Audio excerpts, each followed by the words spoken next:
Hello everybody, అందరికీ నా నమస్కారం. నేను మీ ఐశ్వర్య. ఈ వీడియోలో ప్రేమలో పవిత్రతని ఎలా కాపాడుకోవాలి, ఎలా పెంచుకోవాలి అనేది చూసుకుందాం. ఆడవాళ్ళని పతివ్రత అంటారు. ఇది కామన్‌గా అందరికీ తెలిసిన విషయం. కానీ మగవాళ్ళని పత్నివ్రత అంటారు.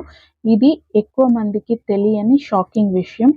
కానీ శీలం అనేది ఆడదానికొక, మగవాడికొక అనేది ఉండదు. ప్యూరిటీ అనేది ఇద్దరు కూడా ప్రేమలో కాపాడుకోవాలి. ఇక్కడ నేను ఒక చిన్న కథ చెప్తాను.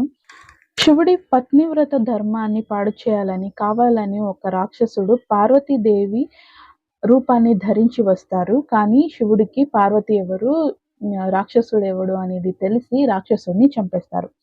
కానీ మనకి ఇంకొక కన్ఫ్యూజన్ ఏముండేది అనేది, గంగ కూడా శివుడి భార్య కాదా అని. కాదు, పార్వతి మాత్రమే శివుడి భార్య. ఎలా అనేది తెలుసుకుందాం.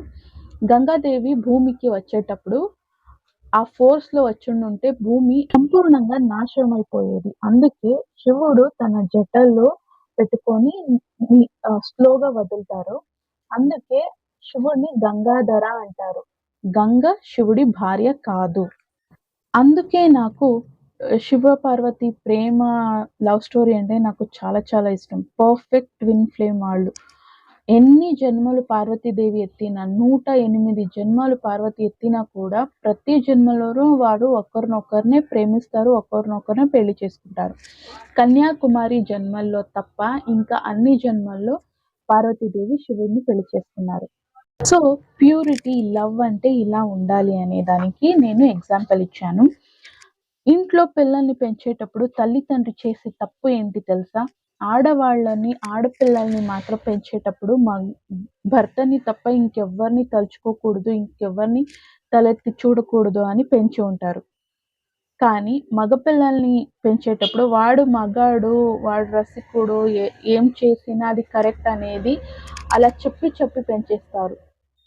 మగ పిల్లల విషయం వచ్చినప్పుడు అది చాలా తప్పండి. నేను అప్పుడే చెప్పినప్పుడు శీలం అనేది ఆడపిల్లలకి, మగపిల్లలకి రెండుగా ఉండదు. మగపిల్లల్ని అలా పెంచారు కాబట్టే చిన్న పిల్లల మీద సెక్షువల్ అబ్యూస్ అవ్వడం కానీ, రేప్ కేసెస్ అవ్వడం కానీ ఇవన్నీ జరుగుతున్నాయి. జన్మల్లో మగపిల్లలు ఆడపిల్లల మీద చేసిన అబ్యూస్ నుంచినే ఈరోజు ఆడపిల్లలు రోడ్డుకెక్కారు. సిగరెట్ తాగడం కానీ, ఆల్కహాల్ ఎక్సెట్రా అన్నిట్లోనూ ఈరోజు అమ్మాయిలు అబ్బాయిల్ని మించిపోయారు. సంపాదనలో మనం మగవాళ్ళ కంటే ఎక్కువ సంపాదన చేస్తున్నాము, అది వేరే విషయం. నేను టాపిక్‌లో ఉండి చెప్తున్నాను.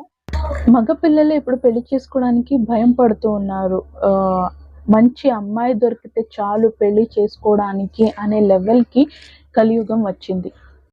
సో నెక్స్ట్ వచ్చి చిన్న వయసులో నుంచి మన మనస్సు, ఆత్మ మన ట్విన్ని వెతుకుతూ ఉంటుంది. ఆ జర్నీలో వాళ్ళకి సిమిలర్‌గా ఉన్న బాడీ షేప్ కానీ, బుద్ధి కానీ ఏదైనా ఉన్నప్పుడు వాళ్ళు మనకి ఇష్టమవుతూ ఉంటారు. అది హీరో, హీరోయిన్ కావచ్చు, స్కూల్, కాలేజ్, ఆఫీస్, పక్కింటి వాళ్ళు ఎవరైనా కావచ్చు.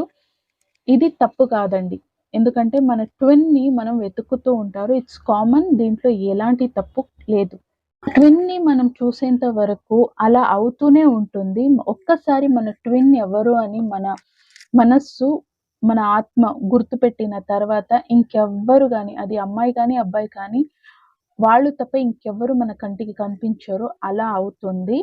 కానీ అప్పుడు వరకు మనం ఎవరెవరి మీద ఇష్టపడి ఉంటామో వాళ్ళతో మన ఆత్మతో ఒక కోడ్, మన చక్రాలో ఒక కోడ్ కనెక్ట్ అయ్యి ఉంటుంది. మనం అందంగా రెడీ అయ్యి బయటకు వెళ్ళినప్పుడు ఎంతోమంది మనల్ని చూసి ఇష్టపడి ఉంటారు, మన మీద ఆశపడి ఉంటారు, కలలు కని ఉంటారు. వాళ్ళతో కూడా మనకి ఒక కోడ్ అనేది కనెక్ట్ అయ్యి ఉంటుందండి. అవన్నీ కూడా మన ట్విన్‌ని మనం కలుసుకోవాలి అంటే వాళ్ళతో ఉన్న ఆ ఎక్స్‌ట్రా కార్డ్ అన్ని కట్ చేసుకోవాలి. మన ట్విన్‌తో ఎలా కార్డ్ కనెక్ట్ చేసుకోవాలి, వేరే వాళ్ళతో ఎలా కట్ చేసుకోవాలి అనేది నేను నెక్స్ట్ వీడియోలో చెప్తాను. మరి ఇంకొకటండి, మనస్సులో మనం వేరే వాళ్ళ గురించి తలుచుకుంటాం కదా! దాన్ని ఆధ్యాత్మంలో మానసిక వ్యభిచారం అనే అంటారండి. దీని గురించి మనకి క్లారిటీ ఉండాలి. మన ట్విన్‌కి తప్ప ఇంకొకరికి మన బుద్ధిలో, మన మనస్సులో, మన ఆత్మల్లో మనం చోటు ఇవ్వము అనే క్లారిటీ మనకి ఉండాలి. ఇది కూడా చాలా ఇంపార్టెంట్ పాయింట్ మన ట్విన్‌ని మనం కలవడానికి. ఈ విషయం మీద మీ ఒపీనియన్ ఏంటి నాకు కామెంట్‌లో చెప్పండి. సో, ఈ వీడియోలో ఇంతే. నెక్స్ట్ వీడియోలో కలుసుకుందాం. అంతవరకు keep smiling, take care because we are all born for a reason. Bye and love you all.